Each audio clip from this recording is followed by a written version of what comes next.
দক্ষিণ চীন সাগর ইস্যুতে যেসব দেশের স্বার্থ রয়েছে দীর্ঘদিন তাদের পক্ষ নিয়ে কাজ করছে যুক্তরাষ্ট্র। চীনের এই সংবেদনশীল অঞ্চলে আধিপত্য বিস্তারকে ক্ষমতা প্রদর্শনের হাতিয়ার হিসেবে ব্যবহার করে আসছিল ওয়াশিংটন। তবে শুরু থেকেই বেইজিংয়ের অভ্যন্তরীণ বিষয়ে নাক না গলাতে যুক্তরাষ্ট্রকে সতর্ক করছে চীন। এমন বাস্তবতায় চীনের নতুন মাথাব্যথার কারণ প্রতিরক্ষা খাতে সহযোগিতা বাড়াতে জাপান ও যুক্তরাষ্ট্রের চুক্তি।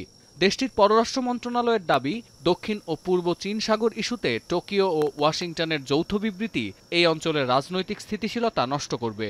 পাশাপাশি পরমাণু অস্ত্রের সক্ষমতা বৃদ্ধির উদ্দেশ্যে রাশিয়ার সাথে চীনের দ্বিপাক্ষিক সম্পর্ক নিয়ে যে বিভ্রান্তিকর বক্তব্য ছড়ানো হচ্ছে সেটিও ভূ রাজনৈতিক ভারসাম্যকে টলানোর জন্য যথেষ্ট।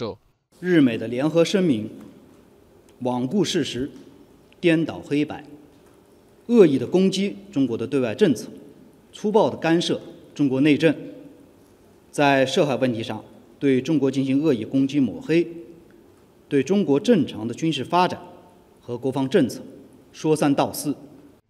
চীন ও উত্তর কোরিয়ার পরমাণু ও ক্ষেপণাস্ত্র হামলার বিপরীতে জোট গঠনের মাধ্যমে হুমকি মোকাবিলায় সোমবার টোকিওতে জাপানের প্রধানমন্ত্রী ফুমিও কিশিদার সাথে সাক্ষাৎ করেন মার্কিন পররাষ্ট্রমন্ত্রী অ্যান্টনি ব্লিংকেন ও প্রতিরক্ষামন্ত্রী লয়েড অস্টিন।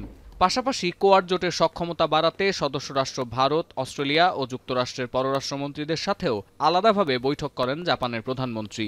এ সময় সমুদ্রপথে স্বাধীন ও সর্বজন স্বীকৃত নীতি বাস্তবায়নে জোর দেন কোয়াড জোটভুক্ত নেতারা। এদিকে জাপান ও যুক্তরাষ্ট্র যে প্রতিরক্ষা জোট গঠনের পরিকল্পনা করছে তা চীনের জন্য হুমকি হতে পারে বলে মনে করছেন বিশেষজ্ঞরা।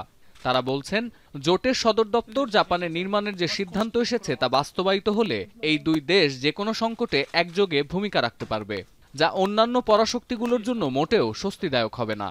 যুক্তরাষ্ট্র ও জাপানের অতীত ইতিহাস খুব একটা সুখকর না হলেও প্রতিরক্ষা জোট গঠনের এই সিদ্ধান্ত চীনের জন্য অশনি সংকেত। জোটের নীতি নির্ধারণ ও প্রয়োগ নিয়ে ধোঁয়াশা থাকলেও পরমাণু অস্ত্র ইস্যুতে জাপানের যে অস্বস্তি আছে তা দূর হবে বলে অভিমত বিশেষজ্ঞদের।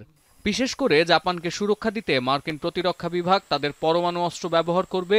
মার্কিন প্রতিরক্ষা মন্ত্রীর এমন মন্তব্যকে ইতিবাচক হিসেবেই দেখছে টোকিও। সতীর্থ কর্মকার, এখন বিশ্ব।